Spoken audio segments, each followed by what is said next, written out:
Hello and welcome back to Continental Club, where we discuss the hottest topics in European football. Joining me today, I've got the Continental Club lads. I've got Henry Hill and Michael McCubs. Welcome back, boys. Henry, how are you? Are you well? Yeah, I'm good. I like that. The Continental Club lads. I'll take that. I've been in a bit of a since the Fulham game. I've been in mourning since. I think I've only just really recovered. I think I've decided to grow. I'm only going to shave my beard off when they leave the relegation zone. It's my suffrage for the. Wow, that's great. You're going to look like Gandalf by the end of the year. It's going to be brilliant.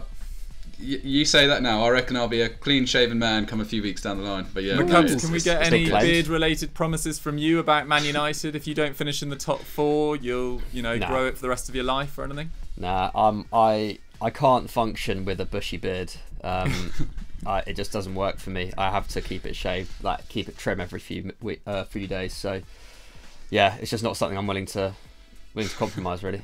Fair enough, and no point betting on Fulham or United really at the moment. But anyway, we digress because we're talking about European football on Continental Club, and today we're talking about the biggest mistakes of the window. That's because @TheNoobMaster69 said, "Have Bayern Munich made a mistake in letting Thiago leave and not replacing him?" Obviously, the transfer window finishes on Monday, so there's still potential of a lot of incomings and outgoings over the next few days. So rather than prophesise about what could happen and likely get it wrong, we instead want to focus on what has already been done, the biggest mistakes of the window. And we're going to kick off, Henry, with Bayern Munich and talk about Thiago. But they've made some weird decisions this summer in terms of their depth. But let's kick off with Thiago. How big a loss do you think he is to Bayern?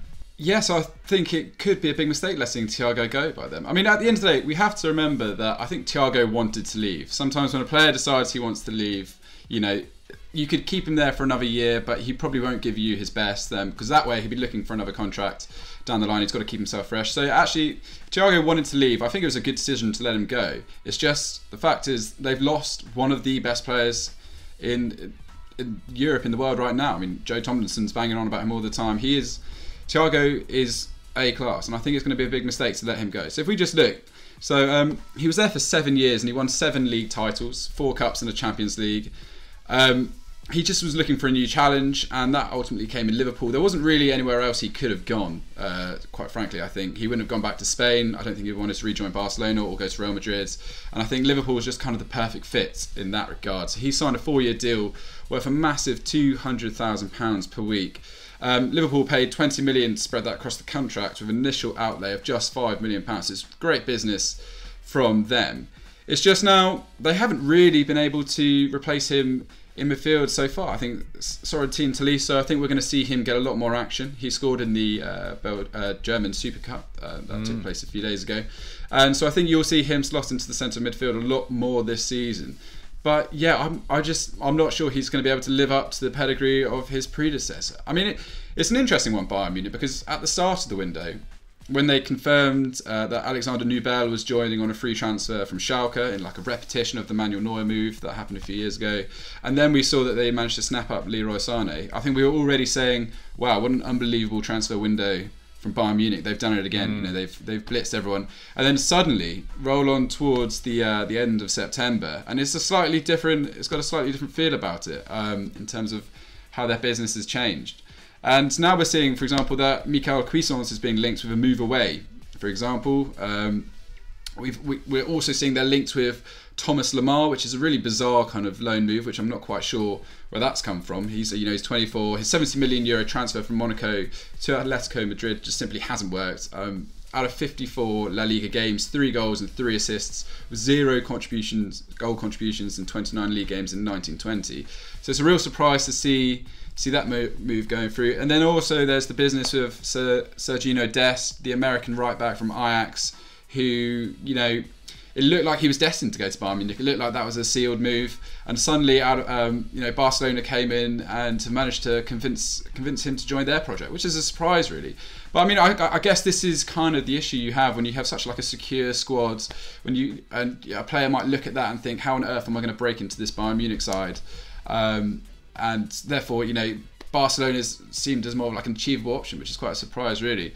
But yeah, I mean, it's funny how their business has changed. And if we sort of look at the Michael Cuisance deal quickly, Fabrizio Morano says that it's a done deal, that he's on his way to Leeds United. He's a 21-year-old, And this is like a hark to one of the transfers that Bayern Munich perhaps got wrong. He was at Gladbach. He was a 21-year-old Frenchman. He was at Gladbach, and he was their Player of the Year in 17-18. But he sort of made a song and dance about leaving, and I think a lot of his teammates were quite rude about him and said he sort of lacked respect when he decided to leave. And he's gone to Bayern, and I think he only made about 10 or 11 appearances for them last season. And he was even dropped to their second team, and apparently he has real arrogance issues. He butted heads with a few of the powers that be in both the first team and the second team as well. So he's got a bit of an attitude issue. So it'll be interesting to see how he fits within Marcelo Bielsa's quite rigorous system there. I mean, if we just have a look in 17-18 to give you an idea of how good he was. 24 appearances, only 9 starts, 1 assists, but 3.1 tackles and interceptions, 1.9 shots and 1.5 key passes. So yeah, he was a really decent contributor to that Gladbach side. So it'll be interesting to see how he slots into Leeds. Maybe Bayern should be giving him a chance to show his worth in the team. I'll leave that one open to you. But yeah, it seems like it's sort of all just slightly fallen off for Bayern in the last few weeks. Yeah, it has been a weird one for them, I think. I would be surprised if they didn't sign another central midfielder now Cuisance is gone, because Toliso's pretty injury prone, as we know. Kimmich, is an excellent central midfielder, but also will be needed at right back, particularly if there's an injury to Pavard at any stage and they don't manage to sign a right back cover for him. And then Goretzka is an absolute machine these days, but can't do it just by himself. So maybe they'll sign another central midfielder, but Cuisance, as you say, is an interesting decision to sell him. Maybe he just wasn't happy with the amount of minutes he was getting or his progression in the side. And I'm excited to see him in the Premier League because, at 19 at Gladbach, he was one of the most highly talked about players in Germany. So we'll see how that sort of matures. But yeah, I wouldn't be surprised if Bayern made a couple of late moves in the window. And also, I think it was a bit of a mistake not signing Perisic permanently as well. Just a really handy player to have around your squad. Proved me wrong by all accounts last year. I thought it was a weird signing when they couldn't get in Leroy Sané, but actually was perfectly adequate for them. So slightly weird window from Bayern. But let's move on, McCubs, to Real Madrid, because it's a similar story with them. Very few incomings and a lot of big names leaving. I mean, do you think they might come back to rue these outgoings? Yeah, I mean, at least with Bayern, they did do some really good business at the start of the summer. The deals for Nubel and Leroy Sané were fantastic. And Thiago will be a big loss. But I do feel like Bayern are at least in quite a position of strength in that. The season they had last year, it's clear that squad is good enough to retain the Bundesliga title and challenge deeply into the Champions League. And I think that's probably testament to the business they did the summer before, where they got on a lot of defensive reinforcement and really rejuvenated that back line. Not to say that there's they can't improve, but Real Madrid definitely there was a lot more scope for improvement at the end of last season. Obviously they won the league title, very impressive end to the campaign, but then lost to Man City quite comprehensively in the Champions League, and a Man City side that, while they were very good against Real Madrid, were then beaten pretty comprehensively by Lyon in the quarterfinals. So there is a lot of work for Real Madrid to do, and all the talk from the kind of indication that we got from Florentino Perez at the start of the summer was that basically the work that was being done was just getting rid of a lot of deadwood, which did need to be done, let's face it. There are a lot of players there on high wages who were not getting the game time and were not fitting Zidane's system. But the fact that they've not got anyone in their place and not kind of addressed areas that maybe need to be addressed in the long term, I think Real Madrid fans are justifiably concerned, because Atletico Madrid strengthened quite a lot this summer, didn't they? Barcelona, okay, no one's backing them to win La Liga, but they actually haven't. I think their response to this kind of summer of mayhem has actually been probably better than what we'd expect. I think Ronald Koeman's probably, I think his start to life at Barcelona has probably been a bit better than what a lot of us expected. That remains to be seen, but I digress about that. Let's just go into what's happened at Real Madrid this summer. Obviously, Gareth Bale's gone to Tottenham. Brahim Diaz has gone to AC Milan, hasn't he? Ranieri's gone to Dortmund. Kubo to Villarreal. All of those loan deals. And then, as for permanent switches, you've got James Rodriguez going to Everton, Achraf Hakimi going to Inter Milan, Sergio Reguilon going to Tottenham, Oscar Rodriguez going as well. That's a €94 million profit this summer. So in terms of kind of bookkeeping, I think it has been a positive summer for Real. Whether they should have sold all of those players, I'm not so sure about. I think we've spoken about it before, but Hakimi and Reguilon in particular, I think, were players that didn't necessarily need to go. And I think in particular with Hakimi, he could have been a really, really useful player for Bayern Munich this season. Not Bayern Munich, sorry. Could have been a really useful player for Real Madrid this season. Dani Carvajal is Zidane's man, isn't he, at right back? Obviously, he was even willing to send Odriozola on loan to Bayern Munich in January. And while he remains very solid defensively, his attacking numbers did decrease in 1920. He got 1 goal and 5 assists, which isn't terrible. But 1.3 key passes, down from 1.9 in 18-19. His dribbles are way down as well, down to 0.8 a game from 1.9 the previous season.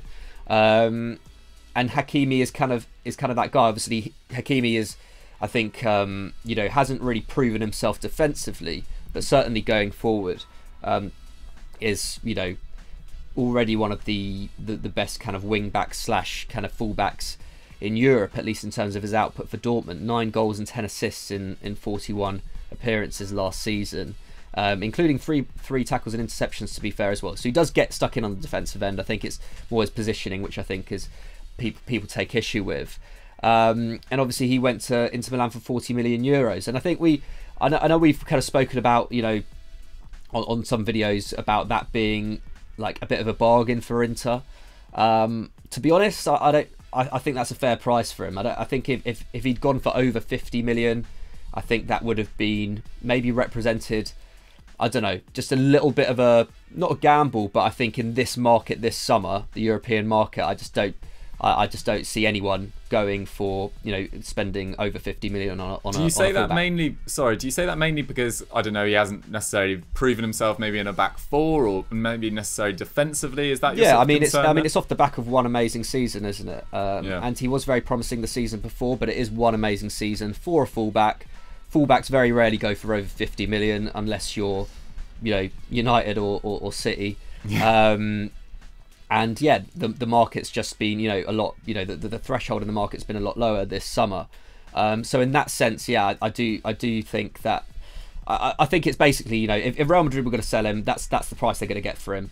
But they probably shouldn't have sold him, essentially, is what I'm trying to say, rather than like they should have got more money for him. I think that was always going to be the price they were going to get for him. So I think for me, that's probably the biggest loss in terms of, or the biggest mistake in terms of outgoings. I think James Rodriguez, we could talk about how, he was, not used enough by Zidane, and how good a start he's had at Everton. Obviously, he's, had a brilliant start to life in the Premier League. He's just so involved in everything that Everton have done in the last 3 games, hasn't he? 3.5 key passes, taking over 2 shots a game, averaging over 2 dribbles. He's, one of the biggest passers in the side as well. Really, key in ball progression as well as creativity. So, what a signing he's been for them. But I think ultimately, I think Real Madrid were always going to get rid, weren't they? And I think it's probably best that they cut ties rather than sending him out on loan again. So yeah, I'm not taking too much issue with James leaving, I wouldn't say. I mean, the fact that he went for free, not great. But he was on £140,000 a week wages. I think it was good to get him off the books. However, losing him, Diaz and Bale for the season could come back to bite them for sure. They haven't exactly looked free flowing in the early stages of the season. Hazard's, he's having more injury troubles, isn't he? I'm not sure when he's going to be back. So yeah, they look a bit thin up top at the moment, and basically reliant on Vinicius and Rodrigo. Obviously in the last 2 games as well, they've been playing a front 2 of Benzema and Jovic. So yeah, it's a bit of a concern for Real Madrid. Like they should have been going into this season as very clear favourites for the La Liga title, and I'm not so sure they are, to be honest. And they could lose Jovic as well before the window's out, which is kind of strange timing considering that he's actually been starting recently. Yeah. as opposed to before when he just couldn't get a game. And I think actually he didn't look too bad in the last 2 games, especially playing kind of in the front 2, which he was more used to at Frankfurt, wasn't he? But yeah, I would be pretty concerned if I was a Madrid fan right now. Yeah, there definitely seems like there's no real clear outstanding favourite for La Liga at the moment. I'd say it's probably Real Madrid narrowly, but Atletico Madrid looked excellent against Granada. Barcelona really surprised me against a very poor Villarreal side, at least in the first half. So the jury is slightly out on Real Madrid's business. I just feel like Hakimi, Reguilon, bit of a mistake, especially with Marcelo now 32 as well, although still playing very well. And Ferland Mendy, I really like as a player. So. Do they not have a buyback clause of Reguilon? They do, yeah. They got a buyback of £27 million, but I think it's 40 million, isn't it? I think 27 really? million. I seem to remember reading it was 27, but maybe that was the fee. That was the fee of the transfer, I think. Ah, the buyback being more. Okay, fair enough. Okay, so they've got that in place, but maybe they could have loaned him out for another year. I'm sure Sevilla would have taken him for another year, so selling him to Spurs, maybe not the best bit of business as well. And he looked like he was, once he got into the game against Chelsea the other night in the Carabao Cup, he looked like his exceptional recovery speed, really useful going forward. And he's very aggressive in defence as well. I think he was going to be a great pickup for Spurs, to be honest. I'm more excited about Reguilon going to Spurs than I am Bale, to be totally honest. But let's put Real Madrid and Bayern Munich to one side, because we want to talk about Inter Milan as well, because we've talked about it extensively. We're big fans of Sandro Tonali on this channel. Not nearly as much as people are in Italy, to be fair. He is talked about as the future of the Italy midfield, and they let him go to AC Milan as opposed to with Arturo Vidal coming in. And as we've said, for a 1-year deal, it's not the worst. Vidal's probably ready to contribute more immediately. They play in very different positions. They have very different styles, to be honest. And it does give Inter pretty unreal depth in midfield with Vidal in for a year, but that's pretty short-sighted in terms of Tonali only being 20. Looks like he's got it, emerging to be a pretty all-round midfielder. Very good defensive numbers, covers a lot of ground, very good set piece taker as well. So Tonali could prove to be an error, but I think it's centre-back is where it's really interesting for Conte, because Diego Godin's been allowed to leave on a free transfer to Cagliari, after a pretty forgettable year at Inter Milan. Really never really looked totally comfortable in a back 3. Skriniar's being still linked with a move to Spurs, although I think that deal is going to be pretty difficult to execute in the final few days of the window, and he did start against Benevento on Wednesday night as well. So that leaves like De Vrij, Bastoni, Ranocchia, D'Ambrosio as their senior centre-backs. And we've seen Kolarov have to play in a back 3 against Fiorentina and Benevento as well, where he looked particularly shaky defensively in sort of both games, really, and looks like what he is, a sort of 34-year-old left-back playing as a left centre-back, not that mobile anymore, just didn't look perfectly comfortable. Although, to give him some sort of credit, he is joining a new team. It's always a bit of a difficult transition, and he might prove to be a useful rotation option with Ashley Young as a left wing-back, but you don't really want him playing as a centre-back. So I'm slightly concerned about what Conte's done with his centre-back options, but that is dependent on Skriniar leaving. If Skriniar stays, I think they'll be absolutely fine. Sorry, Henry, go for it. Did you see that image of, because they've got because obviously we forget that Perisic is still part of their squad as well, and Nainggolan as well. He's suddenly come back into the frame, and he's been making minutes off the bench. There's that amazing picture of him and Vidal preparing to come off the bench, and yeah, I mean, it's like the scariest. It's kind of funny. It's a classic kind of Conte team now. They got Kolarov, Perisic is available, Nainggolan and Vidal in the midfield. It's a no-nonsense kind of unit which they're taking on. And you're right. I think the fact that they're considering selling him it really doesn't make sense. I'm not surprised that they're sort of rebuffing Tottenham's offer of about 27 million. I think they're looking for over double that or something like that. So it's a really kind of a very stacked squad that he's got together this year, and it's kind of bizarre to see what direction he's really going in the long term with that. Absolutely, because you saw Sensi play particularly well in parts last year before getting injured, and Barella as well, but then Vidal and Nainggolan are kind of very different stylistically. I think it'll be really interesting.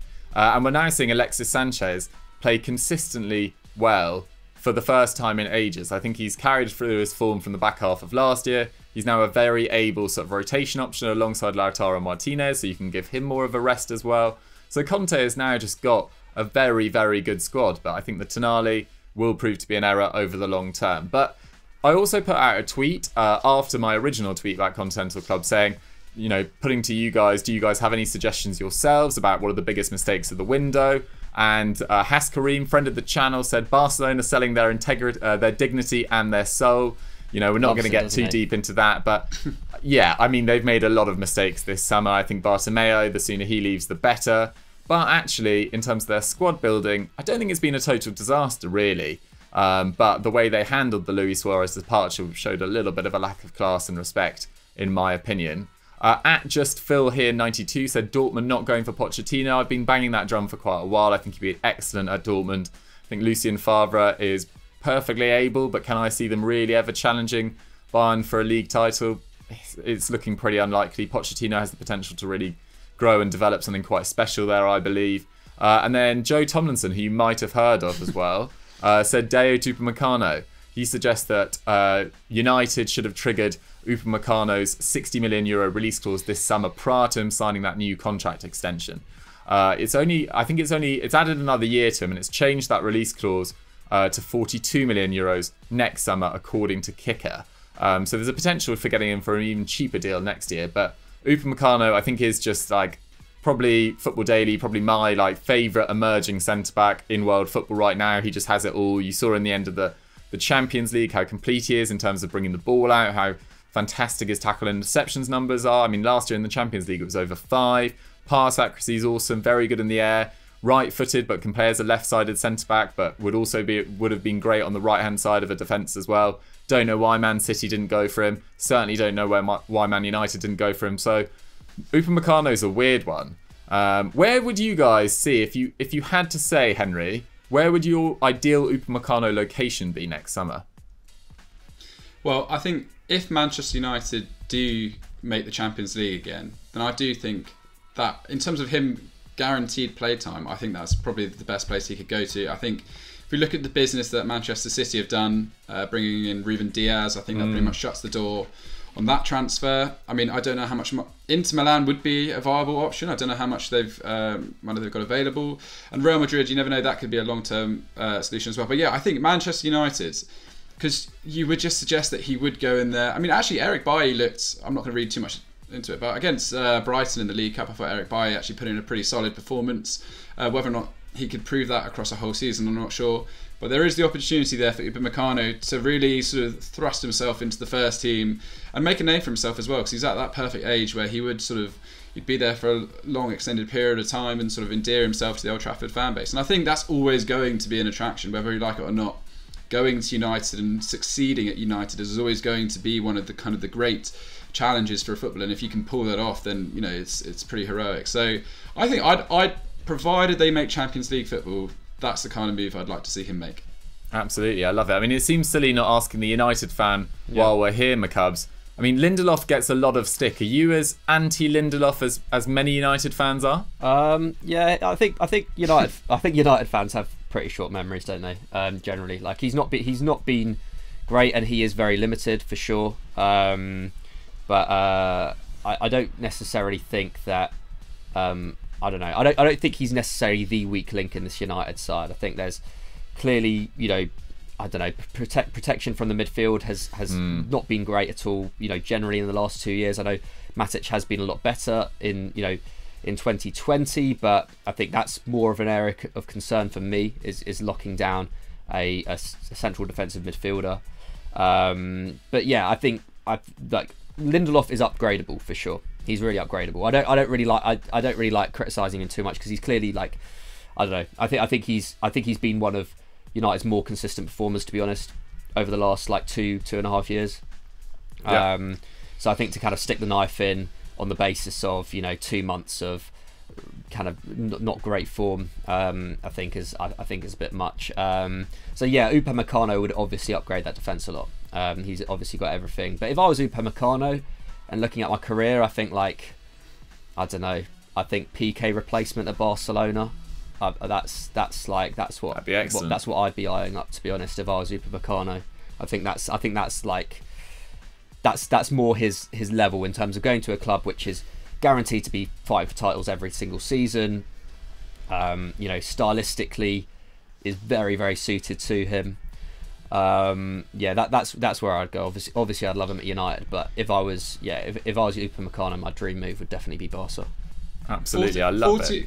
42 million euro release clause. That's good, a dangerous number. I mean, there's a lot of clubs who could say, yeah, you know what, I could get involved with that. Yeah, so it could be a real. I'd love to be his agent next summer, and see all the different calls that absolutely come in. The agent sitting on absolute gold dust there. But anyway, guys, that is our biggest mistakes of the summer, and we did some wheeler dealing of Upamecano there too. Let me know in the comments whether we missed any out, and let's move on to our big match preview. So last week on our big match preview, we focused on Barcelona-Villarreal, and we all got it wrong in terms of the end result. 4-0 to Barcelona. No one saw that coming. Unai Emery, not arranging his midfield in the optimum way possible, at least in that first half. But this week, we want to take the focus away from La Liga into Serie A, because we could have focused on Lazio versus Inter Milan, which takes place on Sunday at 2 p.m. That's a big game as well. But arguably, a bigger game kicks off just a few hours after, when Juventus host Napoli at 7:45 on Sunday night. This sees Juventus, who are currently 6th, play Napoli, who are top of the table as it stands. So a very exciting clash. And McCubs, let's kick off at Juventus, because they've had a mixed start to the season in terms of results, but I think people have been pleasantly surprised with how it's gone. Do you think that's fair to say? Yeah, I mean, their win over Sampdoria, I think people were pretty happy with, weren't they? I think I don't know. I feel like before the season started, we've obviously been kind of pushing a little bit of an agenda of like, Juve aren't going to win the title this year. They're going to experience a bit of a drop off under Pirlo, and I think like a lot of people kind of took that, or like took the general narrative that's been kind of in the media about that as Juve are going to fall apart this year because Pirlo, doesn't have any experience as a manager. And I don't think we were really suggesting that, to be honest. There's one thing, falling just short when your rivals are strengthening in quite a significant way, and losing to a poor Sampdoria side, or not beating a poor Sampdoria side. And to be fair, they did look very good against them. I think their new signings looked very good as well. Weston McKennie was particularly good against Samp. Kulusevski showed the kind of same quality that he was showing last season, didn't he? But then I didn't think they were great against Roma on Sunday. Obviously, they came back from 2-1 down to draw 2-2 with them with 10 men. And obviously, Ronaldo kind of coming up trumps again. That header is just like the kind of goal that you just don't see almost any other player score. So I think when you've got Ronaldo up top, as we say, you're always in with a shout of coming back into games like that. But I think overall they were quite fortunate. Clearly the second best side on the day. The goals they conceded weren't great, especially that second one. On the counter-attack from their own free kick. I thought like Mkhitaryan was actually excellent all game, but cut through that Juve midfield and defence far too quickly. And I just think, I don't know, like that Juve defence just seems like, I don't know, it just seems a bit slow to be defending that kind of counter-attack. It was clear that they were just not up to it pace-wise to deal with that Roma attack. And yeah, it kind of showed in the stats as well. Roma had only 40% possession, but obviously made it count. They had 11 shots with 5 on target. Juve could only manage 8 and 3. XG had it 2.8 to 1.9 in Roma's favour. So yeah, I think there's clearly things that Pirlo needs to be working on over the next few weeks. He obviously fielded a slightly different side against Roma as well, at least in a different formation. They'd been set up in a 3-4-1-2 in their first game, went for a 4-4-2 with Danilo at right back and Cuadrado at left back against Roma. Obviously had Morata partnering Ronaldo up front as well. And Morata had a fairly quiet return. He registered one chance, one shot, didn't complete any dribbles. Aaron Ramsey though continues to impress actually. He was pretty active defensively. Completed 3 dribbles as well and created a chance. So he's had a pretty solid start to the season as well, hasn't he? And hopefully we'll see him, his and kind of Ronaldo's relationship continue to develop. in the next few weeks as well, because from what it looks like at the moment, he's probably going to be staying. I know, like, Pirlo, I don't think was particularly keen on keeping him originally, but I think he's probably past whatever audition was set for him at the start of the campaign. So that's good to see, to be fair, because I think they would have been at a bit of a loss if they'd got rid of Ramsey, at least in that kind of central position, I think we were discussing that a couple of weeks ago. But on the subject of the transfer market, there could still be some activity at Juventus before the end of the window. In particular, Federico Chiesa, who I've seen a few reports that he might be completing a £45 million move. It might be dependent on Rugani joining Valencia and Douglas Costa as well. But if those deals do go through, which they may have done by the time you see this, obviously the window moves so fast in the final few days, so apologies if we're a little bit behind. But if they do sign Chiesa, that's a massive signing, I think, and one which definitely will allow Pirlo to be more expansive in terms of kind of the way that he sets his team up to attack. He can play on either wing. 10 goals and 6 assists in 34 league games last term. Pretty excellent in a Fiorentina side which looked pretty average at points. Averaging 3.8 shots, 1.6 key passes, nearly 2 dribbles a game as well. These are kind of numbers that you'd probably expect to go up a bit at Juve as well. So yeah, I think just for me, just the prospect of an attack with Kulusevski and Chiesa on either flank is just tasty. And then you've got, like, the pick of Ronaldo, Morata and Dybala, and I guess you could either set that up in a 4-3-3, or even if Pirlo wanted to stick with that 4-4-2, those are two very good players to have on the flank. Whether they contribute enough defensively, I'm not so sure. I probably haven't watched enough of either of them to confirm that. But yeah, I think that would really end the window on a good point for Juve, because they have had a pretty quiet window all in all, haven't they? Yeah, no, they definitely have. And you'd feel like if they got Kulusevski and Chiesa in for the expense of Higuain and Douglas Costa, they've dropped the wages in the squad, they've dropped the ages in the squad. I think that's quite good business. Same with getting rid of Matuidi and bringing in Weston McKennie on loan with an option to buy. That's the same thing in terms of wages and age. So generally, on a shoestring budget, I think Juve have done all right this window. But let's move on to their opponents, Napoli, Henry, because they have started the season on absolute fire.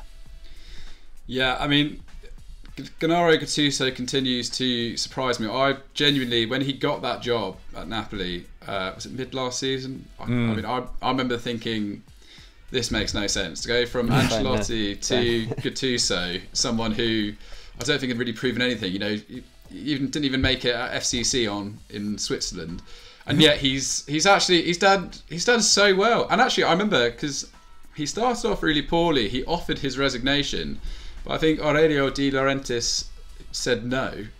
I think they sort of view each other. He's like Gattuso's like his prodigal son in some kind of weird way, I feel like. And then and he's turned it around. And like you said, they've started the season so well. I mean, they finished off last campaign by actually beating Juventus in the Coppa Italia, which is a brilliant result for them.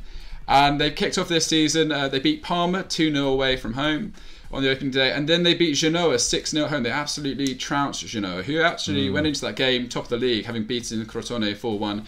But to be fair to Genoa, they've spent pretty much every season just about surviving relegation. So, but Danny Rose is going to go there and shore that up, apparently. I was reading that. But yeah, anyway, so yeah, they won that game 6-0, and Herving Lozano scored twice. Zielinski, Mertens, who's just ageless, he scored again, a lovely finish. Elmas, who's going to get a lot more responsibility in the centre of midfield. Now Rog has gone, and Politano, they all got on the score sheet there. And it wasn't. They had 18 shots with 9 on target, and Genoa didn't even test Mere once, which shows just how dominant they were through that game. Their finishing was exceptional too.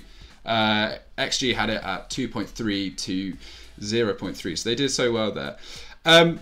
they've really got a system. They've kind of settled in. Gattuso knows exactly what he wants from his players. I think they've got a nice settled squad now. So he went with a 4-2-3 run with Fabian Ruiz and Zielinski in the midfield. I think that's actually one of the key things that Napoli have done so well, is hold on to Fabian Ruiz. I haven't heard that much noise about him being... True. Normally there's a lot of rumours saying 40 million, apparently Barcelona want him, teams like that, but there's not really been any noise behind that. So I think they've been able to sort of stabilise that ship in that regard.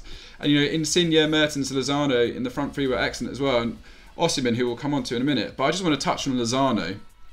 He is almost like a new signing from this season. If they can get the best out of him, they spent a lot of money on him when they brought him over from PSV, and 1920 just really didn't work out for the Mexican. No. Only 10 Serie A starts, and you know, I was really surprised because I thought he was quality. He was quality for Mexico on the national side and in the World Cup, and he was excellent for PSV. But yeah, last season only 10 Serie A starts. He fell out with Gattuso apparently.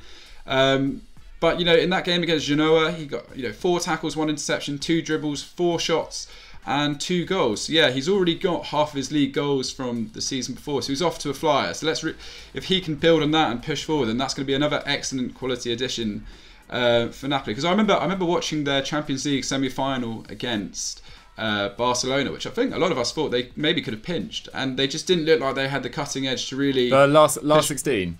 Yeah, the last 16. Did I say Champions League final? That would have been. No, I think you said semi-final. So final. All right, certainly not the final. But anyway, the last 16. Yeah, they didn't quite have that cutting edge, and they never looked quite like they believed in themselves to break through and kind of find that winning goal. So I think to have another option like Lozano off the bench is really important.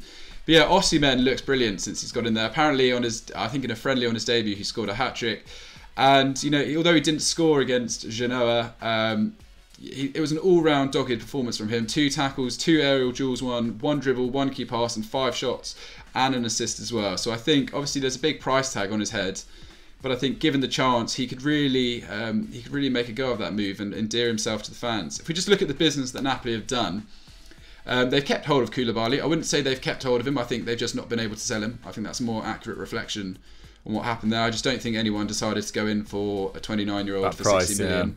Yeah, I think De Laurentiis, in the way that he maybe regrets not selling Alan last year, where I think he could have got about 40-45 million from PSG for him, I think he may regret not just lowering Koulibaly's price tag for this year, because they're never going to get any kind of money near that again. However, you know, the sporting director came out and said that he was staying, they're really happy with their summer business, and that Koulibaly's happy as well.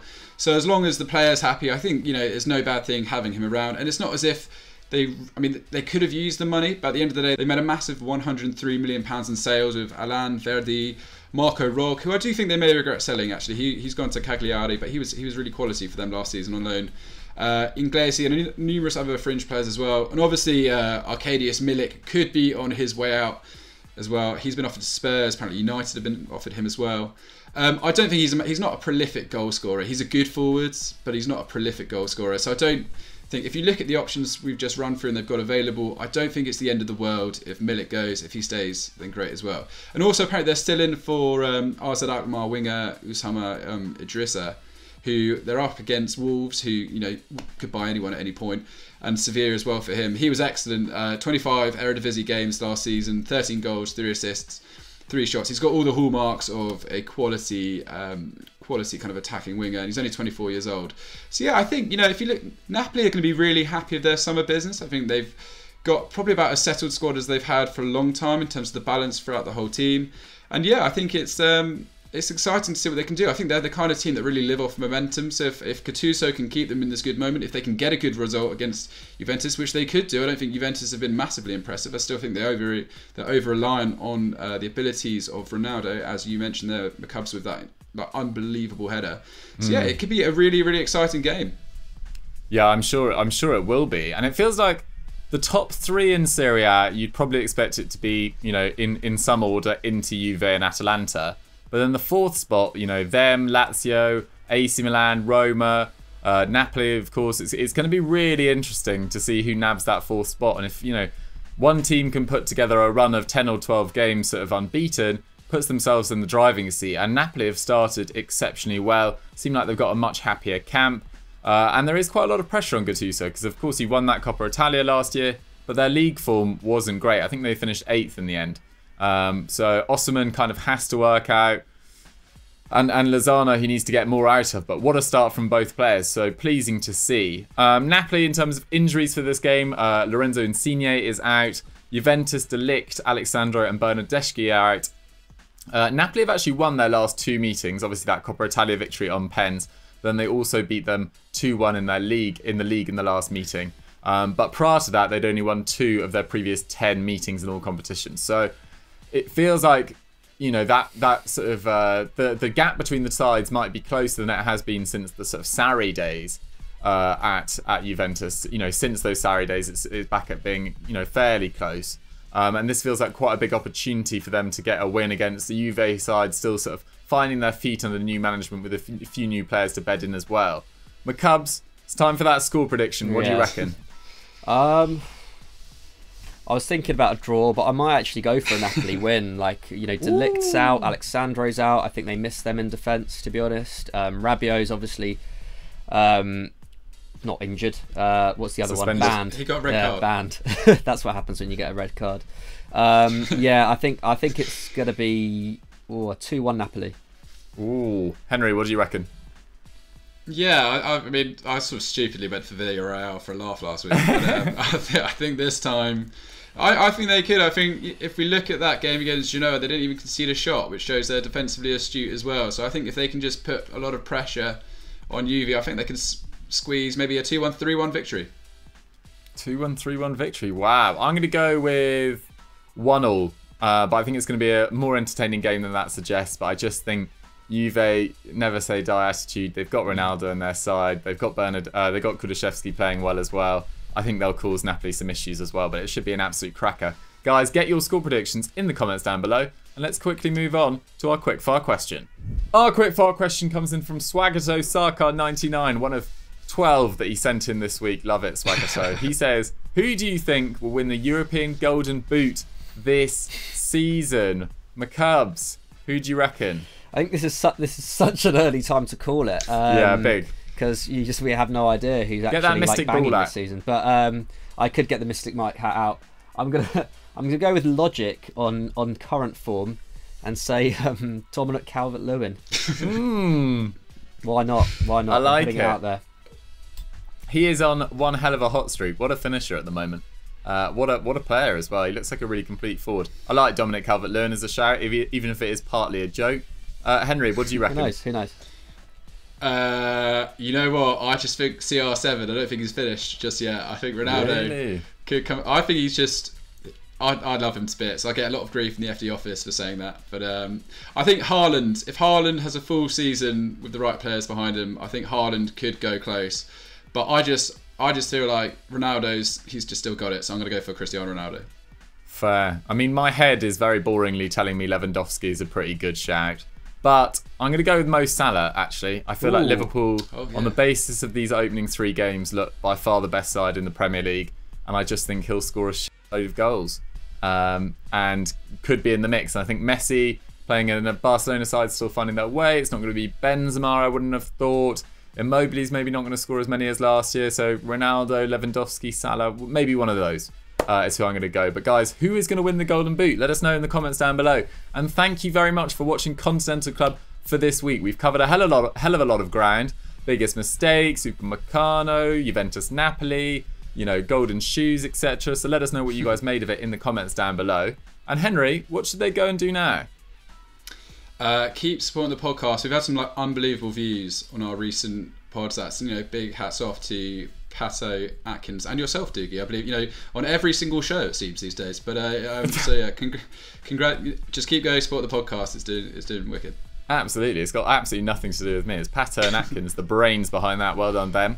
McCubs, anything from you? Just stick around on Euro Football Daily. Subscribe if you haven't done already. We hit 400,000 subscribers recently, so thanks everyone for that. Yeah, there's lots of good stuff on here. Lots of scout reports. At the moment, well, yeah, very good about transfers and whatnot, and we'll be doing more kind of analysis of kind of teams as the weeks go by, as the season comes on. I think I'm currently writing one about Everton and how well they've started the season. So yeah, for all the best analysis and chat, just stick on Euro Football Daily. Absolutely, and get ready for the football pyramid tomorrow at 11 a.m. as well. Ooh. Absolute nightmare of a shoot, so I hope it comes out all right. But yeah, stay tuned for that. We'll see you next week. Bye.